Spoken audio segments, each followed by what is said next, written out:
야고보서 2장 1절에서 9절 교독합니다. 내 형제들아, 영광의 주 곧 우리 주 예수 그리스도를 믿는 믿음을 너희가 받았으니 사람을 외모로 취하지 말라. 만일 너희 회당에 금가락지를 끼고 아름다운 옷을 입은 사람이 들어오고 또 더러운 옷을 입은 가난한 사람이 들어올 때 너희가 아름다운 옷을 입은 자를 돌아보아 가로되 여기 좋은 자리에 앉으소서 하고 또 가난한 자에게 이르되 너는 거기 섰든지 내 발등상 아래 앉으라 하면 서로 구별하며 악한 생각으로 판단하는 자가 되는 것이 아니냐.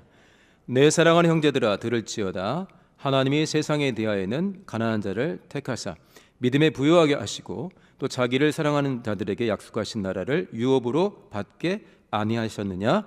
너희는 도리어 가난한 자를 괄시하였도다. 부자는 너희를 압제하며 법정으로 끌고 가지 아니하였느냐. 저희는 너희에게 대하여 일컫는 바 그 아름다운 이름을 회방하지 아니하느냐. 너희가 만일 경에 기록한 대로 내 이웃 사랑하기를 내 몸과 같이 하라 하신 최고의 말씀을 지키면 잘하는 것이거니와 만일 너희가 외모로 사람을 취하면 죄를 짓는 것이니 율법이 너희를 범죄자로 정하리라. 9절말 다시 한번 시작. 너희가 외모로 사람을 취하면 죄를 짓는 것이니 율법이 너희를 범죄자로 정하리라. 아멘. 한 주간 동안 하나님의 완벽한 악보를 토대로 각각의 연주를 잘 하셨습니까? 심벌 역할을 감당하신 분 손 한번 들어보실래요? 예, 저하고 또 누구 있어요? 예, 바이올린, 태평소. 예. 지난주 설교 때 그리스도는 하나님의 신비인데 악보로 따지자면 완벽한 것이다. 그거를 어떻게 연주하는 것은 우리에게 달려있다.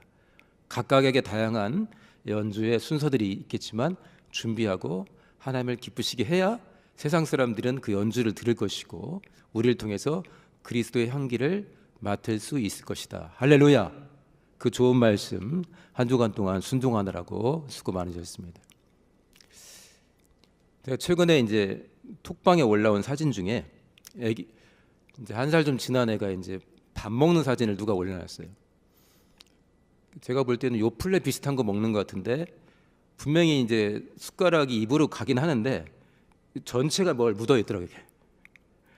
만약에 제가 그렇게 먹으면 좀 이상한 거죠. 막 손이 떨든지 아니면 파킨슨 병이라든지 그런 게 있으면 모르는데 우리가 먹을 때는 거의 완벽하게 들어가지 않습니까? 저 일단 점심도 먹을 건데 국도 완벽하게만 들어갈 것 같아요. 근데 그 꼬마는 여기저기에 다 묻어 있길래 제가 그랬어요. 반은 먹었나 싶은 거예요. 히브리서 5장에 하나님의 말씀이 생명의 양식인 것을 압니다. 아는데 그 말씀을 받아서 살아가는 모습을 보니까 히브리서 기자의 입장입니다. 이게 어린아이와 같은 사람이 있고 그리스도인 중에 어떤 사람은 장성한 자가 있는 것 같은 거예요. 어린아이한테 아주 매운 음식이라든지 막 뼈가 있는 거 주지 않죠. 발라 먹어야 되는 거.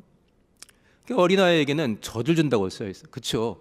먹고 바로 삼킬 수 있는 걸 줍니다. 저도 이유식 보니까 아주 부들부들해요. 보니까 먹고 바로 삼킬 수 있게. 그것도 대부분은 엄마나 아빠나 또 보호자가 먹는 걸 도와주죠. 먹고 우물우물하다가 그냥 넘어가면 되는 거예요. 이 아이가 거기에 어떤 영양소가 있는가 알까요, 모를까요?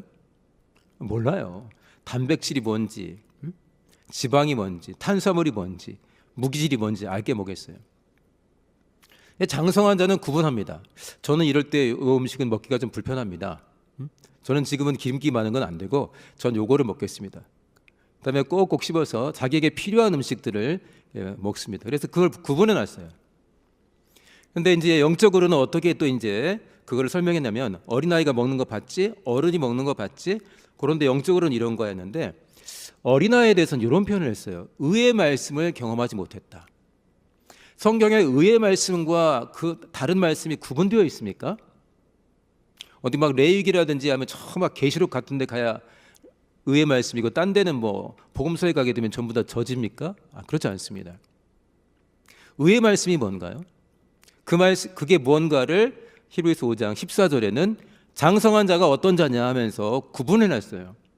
나중에 한번 찾아보세요. 장성한 자는 어떤 자냐? 지각을 사용한다. 주는 대로 먹는 게 아니라 내가 이걸 왜 먹어야 되지? 아, 이게 이런 맛이지? 이런 영양소가 있지? 지각을 사용하고 연단을 받는다는 거예요. 훈련을 받은 거예요. 뭔 말이냐? 이 말씀을 양식으로 오늘 받는데 내가 매일의 큐티를 통해서나 새벽 기도를 통해서나 아니면 예배 가운데 받고 오늘도 받고 있죠. 야고보서 2장 말씀을 받는데 지각을 사용한다는 거예요. 이 말씀은 도대체 무슨 말씀이지? 2000년 전 말씀인데 예수 그리스도의 동생 야고보가 곳곳에 흩어져 있는 12지파에게 준 어떻게 보면은 우리 모두를 포함하지만 좁게는 히브리인들을 대상으로 쓴 편지라고도 할 수 있는데 오늘 나는 여기서 어떻게 순종해야 되지? 나한테는 이 말씀을 왜 주신 거지? 주신 이유를 정확히 모를 수 있지만 어떻게 내가 한 주간 동안 순종하지? 순종하려면 구체적으로 어떻게 이 말씀을 내가 적용하려고 포인트를 잡아야지? 지각을 사용함으로 연단을 받아 무엇을 분별하냐면 선과 악을 분별한다고 그랬습니다. 여기 읽은 본문에도 악하다는 말이 나옵니다. 말씀이 있는데 너 그렇게 살아? 그러면 악한 거야. 딱 지적을 해줍니다. 성도님들, 이제 말씀 들어가는 초입인데 지각을 사용함으로 훈련받은 자처럼 개혁 성도답게 이 말씀을 내가 어떻게 순종할까? 구체적으로 나에게 하시는 말씀은 특별히 뭘까? 아빠랑 딸이 같이 앉아 있는데 아빠랑 받는 말씀, 딸이 받는 말씀 다를 수 있습니다. 안집사님이 받는 말씀, 성도님 받는 말씀 다를 수 있고 준비한 제가 받는 말씀, 찬양팀이 받는 말씀이 다를 수 있습니다. 그러나 중요한 건 뭐냐면 하나님께서 나에게 말씀을 주시니까 분별해야 되고 그 말씀을 가지고 그 삶을 어떻게 살아가니까 이 말씀의 근거에서 비추어 보니 세상의 이런 부분은 고쳐져야 될 악이고 이런 부분은 더 발전시켜야 될 선이구나를 우리가 분별하게 된다는 거예요. 할렐루야. 자, 2장 1절 한번 보겠습니다. 화면으로 한번 2장 1절 보여주세요. 2장 1절 읽어볼까요? 시작. 영광의 주 곧 우리 주 예수 그리스도를 믿는 믿음을 너희가 받았으니 이건 다 외우고 있어요. 사람을 외음으로 취하지 말라. 그런데 내가 신앙생활을 해보니까 이게 좋은 것 같아가 아니라 앞에 뭐라고 했죠? 영광의 주 곧 우리 주 예수 그리스도를 믿는 믿음을 받았지. 우리가 섬기는 분이 예수님이지 그가 하나님이시지 아까 찬송한 것처럼 날 위해 죽어주신 구주가 되시지. 영광의 주. 됐습니다. 하면 됐습니다. 그러니 너희가 사람을 외모로 취하지 말라. 왜 갑자기 그러니가 왜 나와요? 받았으니 왜 그래요? 예수께서 이미 가르쳐 주신 거죠. 공생애를 를 통해서 보여주신 거예요. 사람을 외모로 취하지 않는 거를. 이 말씀을 준비하는데 대학 청년부 때 생각이 잠깐 났습니다. 꽤 오래된 이야기인데 어느 날 제가 속했던 그 캠퍼스에서 봄이 되면 신입생들이 들어오는데 전도를 좀 우리가 열심히 하자. 전도만 하는 게 아니라 온 영혼을 양육하자. 그런데 양육을 하려면 그냥 좋은 마음 가지고 할 수 있는 건 아니잖아요. 그 새가족 성경 공부 교재가 있었어요. 그걸 가지고 1박 2일로 그러니까 지금으로 말하면 목양사님들도 되는 거예요. 저희 때는 셀장이라고 그랬어요. 한 영혼을 받아서 그의 신앙생활을 지도하면서 인도하면서 같이 교제해주고 밥도 같이 먹고 성경 말씀도 가르쳐주고 예배 때 같이 가고 막 이런저런 저런 일을 같이 상담하는 게 셀장이었는데 그 셀장들이 전부 다 대상이었습니다. 저는 이제 간지 얼마 안 돼가지고 예비 셀장이었어요. 은혜를 많이 받고 이제 하는데 당시 인도하시는 선교사님이 자 이제 한 사람씩 짝을 지어봐라 그러는 거예요. 1대1로 역할극 거셨어요. 역할극 전도 역할극인데 자 한쪽은 새신자 한쪽은 인도자야. 그래서 같이 전도해보고 이쪽 새신자는 새신자 티를 팍팍 내면서 이 사람을 좀 괴롭혀봐. 내가 왜 안 믿는 이유? 내가 왜 믿어야 합니까? 그거를 막 물어보라는 거예요. 그래야 이제 답변을 할 거 아니에요. 근데 제가 이제 짝을 지었는데 제가 새신자예요.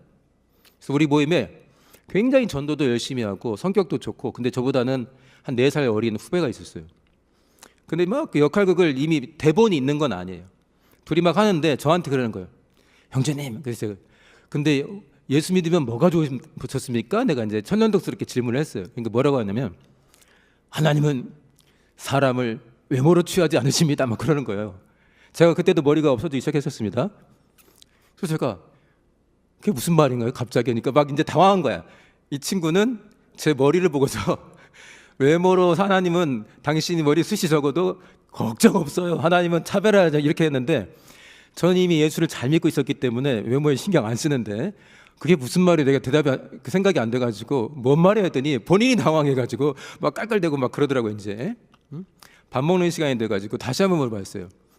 아까 그거 왜 이야기한 거야? 그랬더니 이 친구는 이제 당황한 거야. 선배가 화가 났구나. 나는 화가 난 게 아니라 예수 믿는 사람에게는 그 외모가 중요하지 않다는 거를 나는 이미 성경을 통해서 배웠는데 왜 거기서 새 가족에게 사람을 외모로 취하지 않는다고 특별히 나한테 그런 예를 들었지? 했더니 막 웃으면서 이야기를 했어요.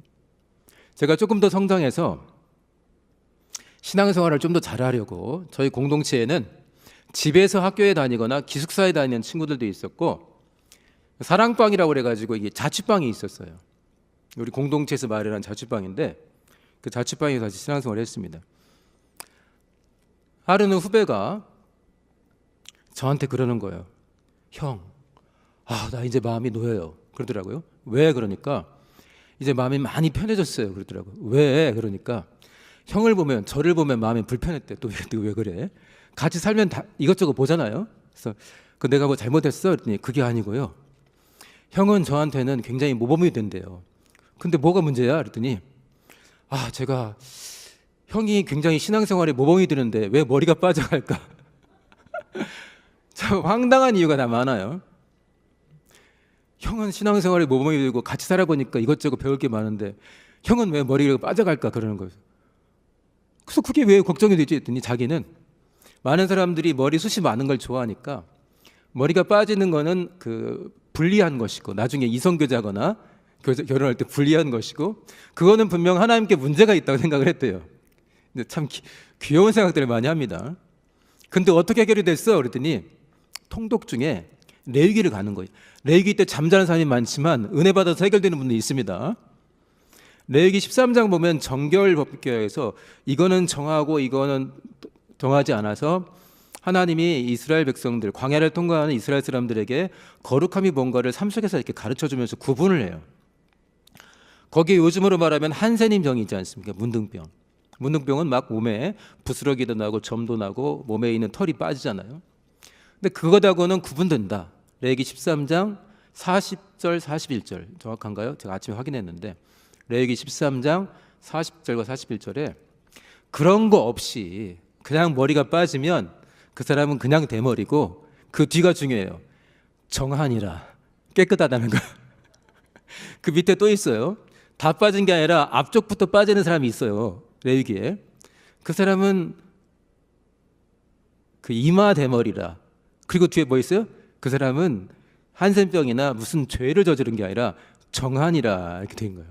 그러니까 우리 후배가 그 말씀을 듣고 엄청 밝아진 거예요. 우리 선배는 뭔가 우리는 모르는 하나님과의 관계에서 문제가 있어서 머리가 빠지는 게 아니고 우리 선배 정하구나 했다는 거예요. 재밌지 않으십니까? 그로부터 시간이 40년 넘게 흘러가지만 여전히 우리나라는 그 외모 지상주의가 있어서 특별히 어떤 외모가 많은 사람들의 호감을 사고 어떤 외모는 좀 불리한 게 있어요.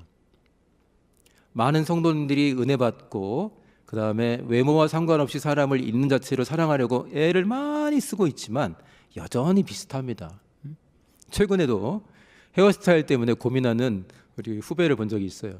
대학 청년부의 후배가 있는데 이해가 됩니다. 그렇죠? 이해가 되죠. 여러 가지로 이해가 되는데 그러나 우리가 생각해 볼 때 하나님이 나에게 주신 외모와 내게 주신 성격과 내가 삶을 살아가는 다양한 모습과 자세는 그 자체로 존중받기 합당하다는 것이 하나님의 뜻입니다. 할렐루야. 자, 이사야서 53장 한번 보겠습니다. 이사야서 53장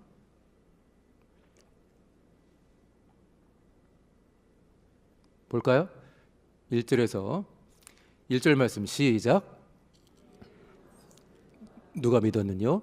여호와의 말이 네게 나타났느뇨? 2절 그는 자라나기를 연한 순 같고 마른 땅에서 나온 줄기 같아서 고운 모양도 없고 풍채도 없은즉 우리의 보기에 흠모할 만한 아름다운 것이 없다. 잠깐만요. 2절 놔보세요. 2절 놔보세요.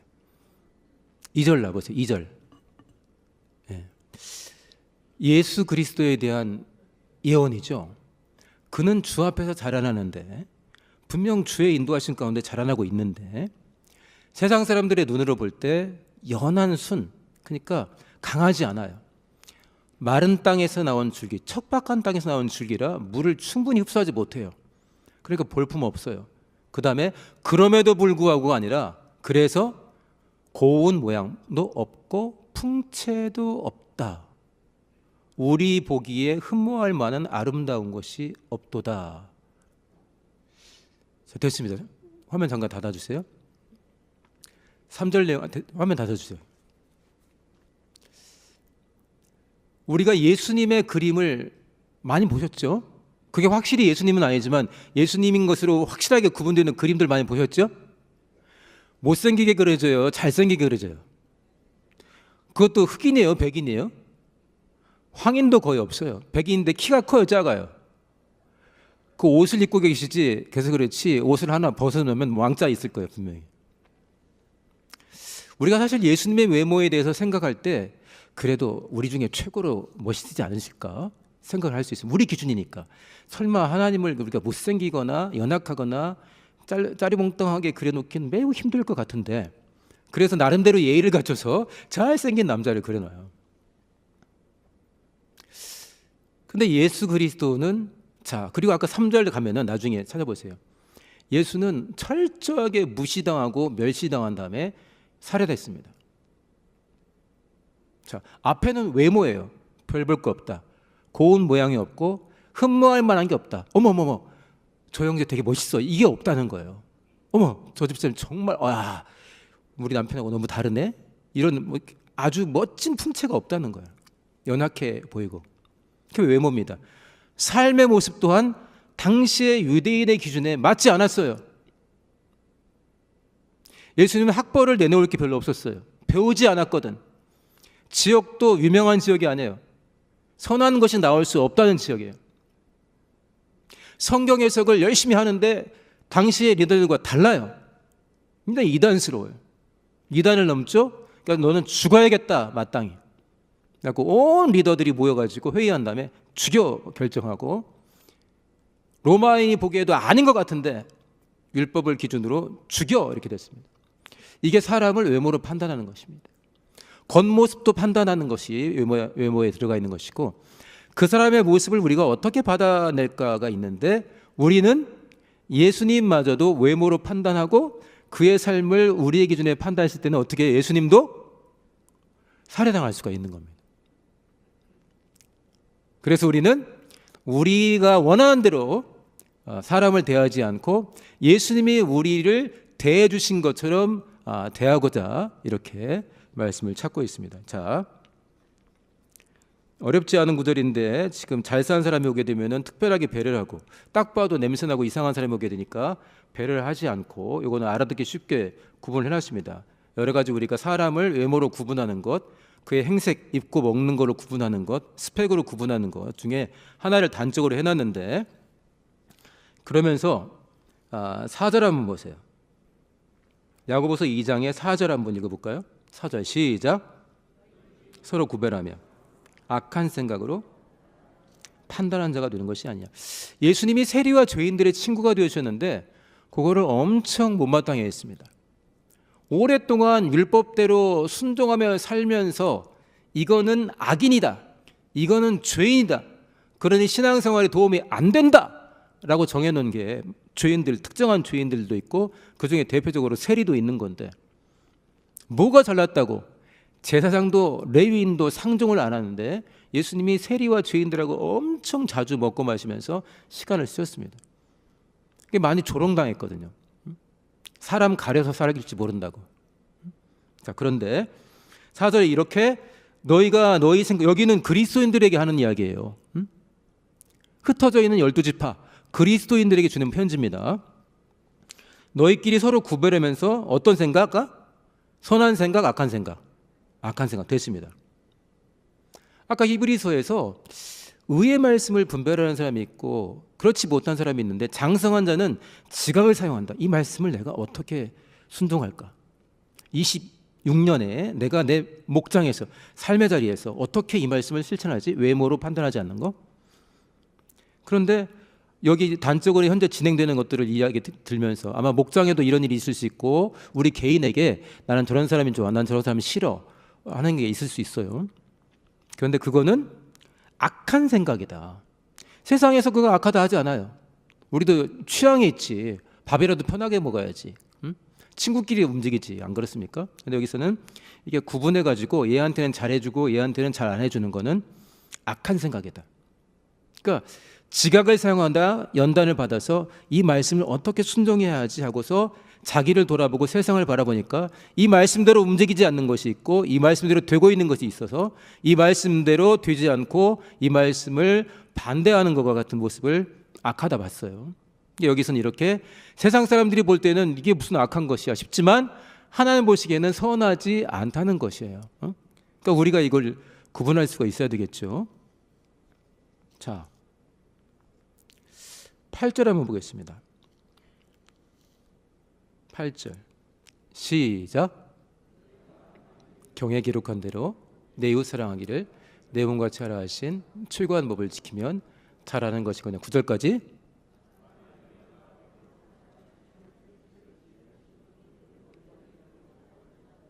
아멘. 8절 보면은 최고의 법 그랬어요. 영어로 보면은 로열 로였고, 왕이 내린 명령인데 그 중에서도 최고. 그러니까 king of law. 어떤 분은 법들이 많이 있는데 법 중에 왕이 뭐냐 하니까 저거라는 거예요. 잘못된 거 아닌가요? 자, 마태복음 22장 말씀 같이 읽어보겠습니다. 마태복음 22장 시작. 그 중에 한 율법사가 예수를 시험하여 묻되 선생님이여, 율법 중에 어느 계명이 크니이까? 예수께서 가라사대 때 내 마음을 다하고 목숨을 다하고 뜻을 다하며 주 너의 하나님을 사랑하라 하였으니 이것이 크고 첫째 되는 계명이요 둘째는 그와 같으니 내 이웃을 내 몸과 같이 사랑하라 하셨으니 이 두 계명이 온 율법과 선지자의 강령이라. 39절 보면은 둘째는 그와 같으니, 그 말이 뭐냐면 첫 번째 것과 똑같이 중요하다는 겁니다. 됐습니다. 경에 기록된 바 최고의 율법 그랬습니다. 좀 전에 우리가 읽은 본문 8절에 경에 기록한 대로 내 이웃 사랑하기를 내 몸과 같이 하라 하신 최고한 법을 지키면, 내 이웃을 내 몸과 같이 사랑하라. 그러니까 쉽게 말하면 이웃이 너다 이거예요. 어떤 청년, 여기서 한번 언급한 적이 있습니다. 어떤 청년이 예수를 잘 믿고 나를 위해서만 살지 않고 나와 함께 살아가는, 그 당시 20대였는데 이런 표현을 했었어요. 세상에는 참 많은 나가 있다. 나를 아는 나가 있고 나를 모르는 나가 있다. 이 말이 뭐예요? 다 나로 보는 거예요. 다 한 몸으로 보는 거예요. 이 사람이 예수를 믿었는데 나를 좋아하는 나가 있고 나랑 잘 안 맞는 나가 있다. 그럴 것 같죠? 이 레위기 말씀대로 하게 되면은 모두가 다 나라는 거예요. 그래야 나를 대하듯 그 사람을 대할 수가 있는 겁니다. 맞습니까? 자, 오늘 말씀의 나를 비춰보는 2월의 첫 9시 설교인데, 제가 어떤 말씀으로 우리를 비출까 하다가 2월 달에 주된 말씀 자체가 너희는 도를 듣기만 하지 말고, 듣기만 해서 자기를 속이지 말고 도를 행하라, 들은 대로 행하라는 말씀이 있기 때문에 어떻게 행하면 좋을까라는 것을 가지고서 이 본문을 택했습니다. 우리 성도님들은 어떻습니까? 이웃들 만나게 되면 어떤 마음을 갖게 되시나요? 나도 호불호가 있어가지고 이렇게 조금 더 만나면 편한 사람이 있겠지만 그건 악이 아닙니다. 그러나 누군가를 나의 기준에 따라서 차별하기 시작한다든지 하게 되면은 요거는 그리스도인에게는 악이고 죄가 된다고 우리에게 가르쳐 줍니다. 자, 갈라디아서 3장 한번 볼게요. 우리 성도님들 잘 아는 말씀인데요. 사도 바울이 은혜 받고 나서 가장 율법적인 사람이었는데 은혜 받고 나서 예수님을 만나고 나서 이 말씀을 전합니다. 사도 바울에게 예수는 육안으로 정확히 보면서 동행한 적은 별로 없었습니다. 그러나 이 유다서를 쓴 유다는 예수 그리스도의 동생이라고 알려졌기 때문에 예수님과 갈라디아 3장 말씀 좀 이따 읽을게요. 예수님과 같이 먹고 살았습니다. 처음에는 예수님을 몇몇 친척들과 함께 집회 장소에서 데려오려고 했습니다. 미쳤다고 하면서. 왜냐? 다 좋은데 본인이 하나님이라는 거예요. 그리고 어디까지 형인 예수를 긍정했는지 모르겠지만 형인 예수는 어머니에게는 절대적인 신뢰의 대상인 것 같은데 말이야. 동네에 있는 동료들 상당수가 따라다니는 것 같은데 믿기가 굉장히 어려워요. 어릴 때부터 같이 먹고 컸는데 어떻게 하나님으로 안 하고. 우리 형이 좀 훌륭한 리더라는 건 인정할 수가 있겠지만 그거하고 하나님이라는 건 다르잖아요. 유다에게 있어서 예수 그리스도를 하나님으로 섬기는 건 매우 특별합니다. 그가 하나님인 걸 알아버렸죠. 죽임당한 걸 알았습니다. 그런데 부활을 목격했어요. 그가 승천하는 걸 목격했어요. 그러니까 유다에게는 살면서 형하고 있었던 여러 가지 일들이 굉장히 많이 자기 일생 가운데 떠올랐을 거예요. 형하고 싸웠던 것도 있겠죠. 하나님이었구나. 나와 살면서 그렇게 내가 형 말도 안 듣고 할 때도 있었는데 우리를 그렇게 말씀이 육신이 된 하나님이 우리를 그렇게 잘해 주신 거네. 그리고 그때는 그렇다 쳐. 지금은 죽으시고 부활해서 하늘에 오르셨는데 지금도 잘해 주시는 거예요. 지금도. 유다는.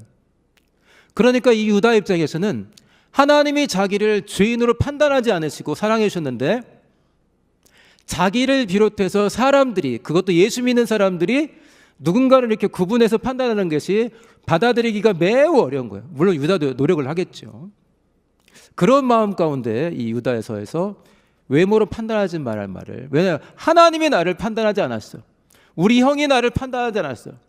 우리 형이요 나의 구주요 나의 하나님이 지금은 하늘에 계신데 지금도 나를 판단하지 않고 내가 행한 많은 악한 일을 아는데 용서하시고 나에게 성령을 부어주셨으니 어떻게 사람들끼리 외모로 취하는 것을 쉽게 받아들일 수가 있겠어요? 바울도 마찬가지죠. 갈라디아 3장 말씀 시작. 너희는 유대인이나 헬라인이나 종이나 자주자나 남자나 여자 없이 다 그리스도 예수 안에서 하나니라. 저 말씀을 붙들고 이 야고보서의 말씀을 붙들고 구체적으로 삶 가운데 순종하면서 사회를 변화시켜 나간 많은 사람들이 있습니다.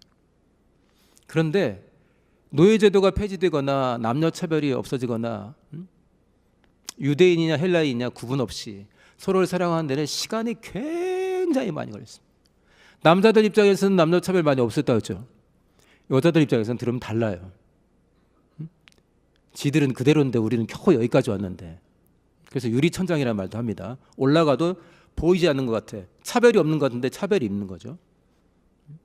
별별스러운 차별이 세상에 정말 많이 존재합니다. 저 말씀을 붙들고 이 말씀을 붙들고 많은 사람들이 구체적으로 순종해 왔지만 그게 많이 발전해 왔지만 지금도 우리가 순종해서 차별을 없애야 될, 우리 스스로 외모로 사람을 판단하지 않을 일들은 많이 있습니다. 시간이 많이 됐는데 고린도전서 12장 한번 보겠습니다. 12장 12절 13절 시작. 많은 지체가 있고 몸의 지체가 많으나 한 몸인 것 같이 그리스도도 그러하니라. 우리가 유대인이나 헬라인이나 종이나 자유자나 다 한 성령으로 침례를 받아 한 몸이 되었고 또 다 한 성령을 마시게 하셨느니라. 예, 요거는 성령 부어주신 것으로 하나님이 우리를 어떻게 차별해 않으셨나. 사도행전 2장 보게 되면은 성령 받는 장면이 나옵니다. 그러면서 요엘서에 나온 장면을 언급을 해요. 내가 마지막 때가 되면 남종과 여종에게까지 내 영을 부어주리라. 종도 노예도 차별 없이 남자든 여자든 부어주리라. 그러면서 강력하게 베드로가 말씀을 전하니까 밑에 30절 이하에 이렇습니다. 그럼 우리가 어찌할꼬? 회개하고 침례받으면 성령을 선물로 받으리라. 누구에게나 허락된 하나님의 은혜의 선물이다 그랬어요. 다시 말하면 성령을 받는 것, 예수의 피를 의지하는 것이 누구에게나 허락되었다는 거예요. 할렐루야. 예수께서 십자가에서 피 흘리신 거 얼마나 큰일입니까? 그런데 누구에게나 허락되어 있다는 거예요. 주중에 아프신 성도님 신방을 갔더니 우리 아들들이 이 두 말씀을 맨날 외우라고 그래요. 그래서 어떤 말씀이에요 하니까 시편 23편하고 요한복음 3장 16절을 계속 외우래요. 요양병원에 계시니까 어머니가 좀 굳어질 수도 있지 않습니까? 그래서 아들이 와가지고 계속 그걸 확인한대요. 그래서 제가 시켰어요.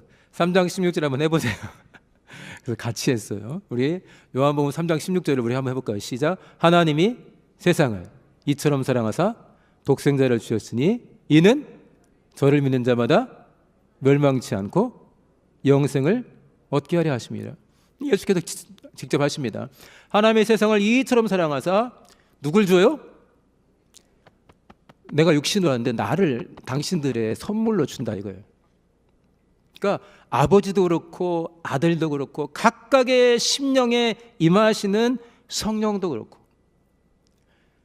한 사람 한 사람을 외모로 그의 삶의 태도로 판단하지 않으시고 어떠한 일에 그 사람이 막 나가는 일에 응원하는 것이 아니라 그 사람이 제대로 사는 일, 그 사람이 행복해지는 일에는 최선을 다해서 가깝게 다가오시는 겁니다. 할렐루야. 우리 성도님들 이 말씀을 한번 잘 살펴보시고 장성한 자답게 나는 모임 가운데서 또는 나는 나의 직장에서 또 내가 살고 있는 곳에서 나를 포함해서 다른 사람 한 사람을 예수님처럼 자신을 내어주셔서 아버지처럼 아들을 내어주시고 성령을 보내주시면서 성령처럼 구분 없이 회개한 심령이면 찾아가서 가능하면 떠나지 않고 그 안에 임할 정도로 사랑으로 나를 받아주시고 인도하신 것처럼 그렇게 나를 사랑하고 이웃들을 사랑할지. 저를 보니까 조금 나아졌는데 저는 사람을 나한테 도움이 되는 사람, 도움이 안 되는 사람으로 구분하는 경향이 크더라고요. 도움이 되면 좀 더 만나려고 그래요. 도움이 안 되면 만나는 게 불편해요. 조편성에서도 같이 걸리면 불편해요. 근데 하나님께서 우리에게 가르쳐주는 뭐죠? 외모로 판단하지 말고 네가 보기에 부족한 거 있다면 저 사람을 위해서는 내가 어떻게 하면 저 사람이 하나님 보시기에 행복해질까? 요거에 초점을 맞추라는 거예요. 예수님의 시선은 그랬죠. 지극히 작은 자 나는 그가 나처럼 여겨진다. 그러니까 너희가 지극히 작은 자 하나에게 한 거는 나에게 하는 것처럼 내가 아는 것이고 너희가 너희 모임 가운데 지극히 작은 자 하나에게 작다고 안 해준 건 나에게 안 한 것처럼 느낀다는 거예요. 제가 마지막입니다. 주님 눈에는 정말로 그렇게 보이시나요? 정말로 십자가에서도 우리가 그렇게 사랑스럽게 보이셨습니까?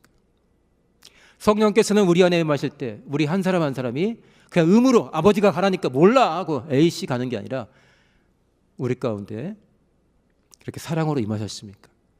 주님 눈에는 정말로 그렇게 보이시나요? 제가 우리 이웃이 내가 힘들어하는 바로 그 사람이. 우리 성도님들 주님의 눈과 마음으로 더 많이 사랑하시고 더 많이 살려내시고 힘들어하는 영혼들 더 많이 끌어주시고 붙들어 주시면서 하나님 보시기에 행복하게 살아가시기를 예수 이름으로 축원합니다.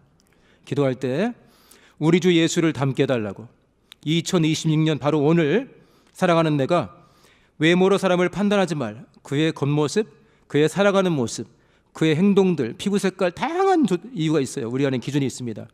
그 어떤 조건도 상관없이 주 예수의 마음을 품고 더 많이 사랑하고 더 많이 살려내고 더 많이 손을 붙들어주고 밀어주고 끌어주고 용서한 일에 귀하게 쓰임받게 해달라고 우리 주여 말하시고 동서로 기도합니다. 주여